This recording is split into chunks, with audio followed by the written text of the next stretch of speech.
Thank you, Dean Zahir, Regent Broad, Vice Provost McMaster, distinguished faculty and staff, parents, family, and friends.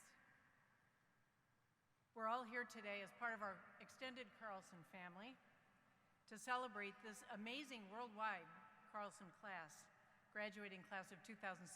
Congratulations, class of 2016.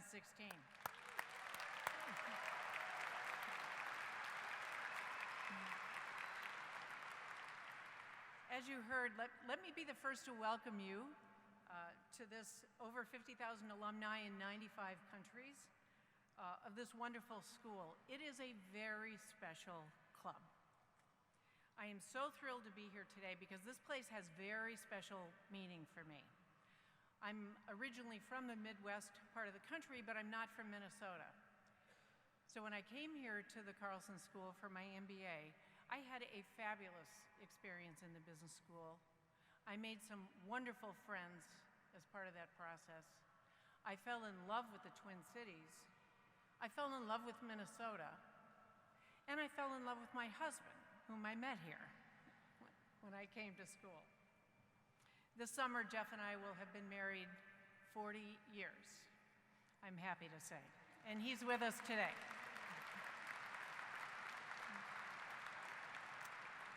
Jeff and our daughter Jessica are both here. And I have to say, after all this time, I cannot believe when I went through Dinkytown that Al's Diner is still thriving after all these years. I can't believe it's still here. It's fabulous. I have spent 20 years of my career, as you heard, in 3 Fortune 500 companies in 3 different industries. And I've spent 4 years across 4 companies, 20 years as an entrepreneur. How do you find what it is that you really want to do with your career?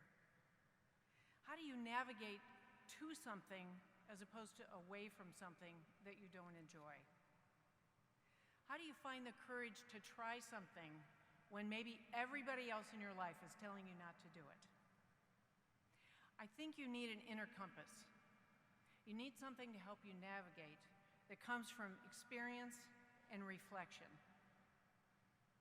When I graduated from my undergraduate program, it was during the Vietnam War. And during my senior year, unfortunately, like a lot of campuses at the time, my campus closed for 2 weeks because of all the riots and unrest after the student shootings at Kent State. It was a very confusing time, and I honestly didn't know what I wanted to do. I thought what I wanted to do was to get my PhD. And I'd been accepted to a program, and I had enrolled in the fall, and I was ready to go. But later in my senior year, I started having doubts. I wasn't sure. And getting a PhD is kind of a big deal to do when you're not sure. So I decided to defer my PhD, and I did the next logical thing. I became a flight attendant.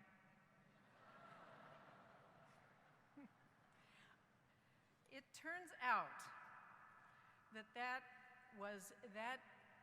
decision was one of the better decisions I ever made. And it gave me incredibly valuable experiences that would help me navigate and discover my inner compass and really help me decide what I wanted to do. It also taught me lessons in leadership that I have stayed with me throughout my entire career. For example, I learned that with frontline employees, how absolutely critical it is that you train frontline employees and provide continuous training. My flying partners and I saved the life of a 9-month-old baby on one of our flights who had stopped breathing. And believe me, you don't have time to read the manual in those situations. I give all the credit to the training that I received in that time. I lived in New York City. I'd never lived in New York City, a big city like that. And I traveled to almost every continent. I traveled all over the world. So at an early age, I learned a lot about the value of diversity. Diversity of culture, diversity of people, and especially diversity of thought. And I learned an important lesson. You can't always control what happens to you. In fact, frequently you cannot control what happens to you. but you absolutely can control how you react to it. And frequently, that's the most important thing. Now, this was the days before NetJets, so most people still flew on commercial airlines. I met a lot of really interesting people at that time: CEOs, actors, politicians, activists, authors, people from all walks of life. And I learned it is really, really difficult to forecast human behavior. For example, like the time I was working first class and I had a lovely lady that was probably in her mid-80s, just dressed to a T, lovely, elegant lady, and she went to the bathroom, came out of the bathroom. I went in afterwards to get some towels or something, and I was completely stopped in my tracks. She had taken towels in the bathroom and taped them over the window of the bathroom in the airplane. I wanted to ask her two questions, which I did not. We're 36,000 feet in the air. We're going 550 miles an hour. Who is looking in this window? And secondly, who carries tape in their purse? She was completely prepared for this. Well, I also learned a lot about myself and what motivated me as a result of all of that traveling, all the people I met, the experiences that I had. And those experiences really, really helped me develop and trust my inner compass. I learned about myself that I thrive when I am continuously learning, when I'm involved what I perceive at least to be big ideas, when I'm around really smart, motivated people, when I'm in a collaborative culture, and when I can paint myself into the picture. I can see myself doing whatever it is. I learned to trust my gut. Which all of this partly explains, I think, crossing industries and all these different businesses and the need for continuous learning, or as one of my very close friends said, who's been with the same company for 35 years, demonstrating that I cannot hold a job. My point is, through life, you learn valuable lessons no matter how big your role, no matter what you're doing, or how important you perceive or don't perceive that role to be. You learn from everything. For example, from the airline business, again, I spent a lot of time with mechanics, and I learned that mechanics define airplanes as millions of spare parts flying in formation. From my days at the Federal Reserve, I learned that economists were created to make weathermen look good. It's a very difficult profession. And from all of my companies, I learned that some day is not a day of the week. I had the pleasure, when I was an executive at United, of meeting Neil Armstrong. At the time, he was on the board of directors at United Airlines. And I remember someone asking him, okay, Neil, you're on top of this rocket ship. You're getting ready to go to the moon for the first time. Weren't you nervous? Weren't you scared? And if you've ever heard him speak, Neil Armstrong is the calmest person in the world. In his very calm voice, he said, of course I was nervous. There I was, sitting on this rocket ship, made of millions of parts and bits, all of which I knew were made by the lowest bidder.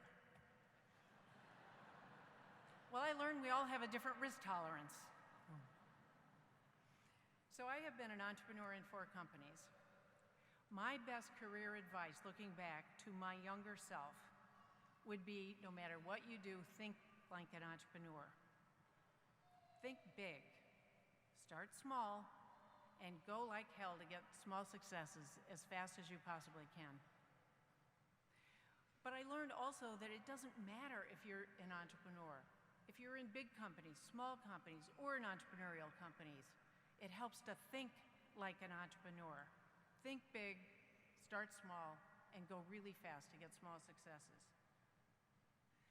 Wisdom is often referred to as the ability to take your knowledge and your experiences and to make good decisions and good judgments. The wisdom I learned through all of my experiences have helped me develop and trust my inner compass, and yours will too. After I received my MBA from Carlson, I was hired by another major airline to be a fleet planner, which is actually a very strategic job in an airline. So I had gone from being a flight attendant who worked on airplanes to being a fleet planner who bought airplanes. How ironic. This is a very interesting time in your life. For many of you, this may be the end of your formal education or the last time when you may graduate from something. Up to now, the path is what was expected of you is clear for a lot of you. You went to high school, you went to college, and you go to work. Well, you're now entering another phase of your life. You will transition, you are transitioning from the formal education process to a process of self-motivated continuous learning. And now the real learning begins.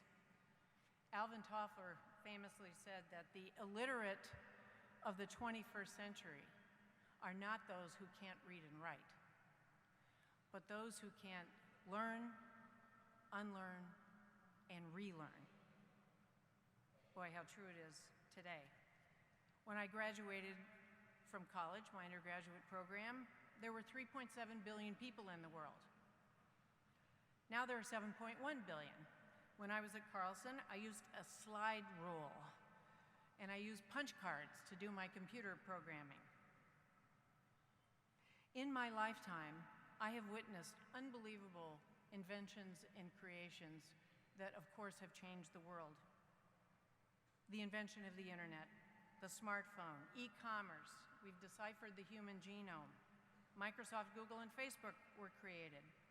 And just think about it, now with 3D printing, you can all be your own manufacturing company. With social media, Twitter, YouTube, all of the rest, you can be your own media company. IBM has estimated that every day right now, the world creates 2.5 quintillion bytes of data. That is so much data that 90% of the data in the world has been created in the last 2 years alone.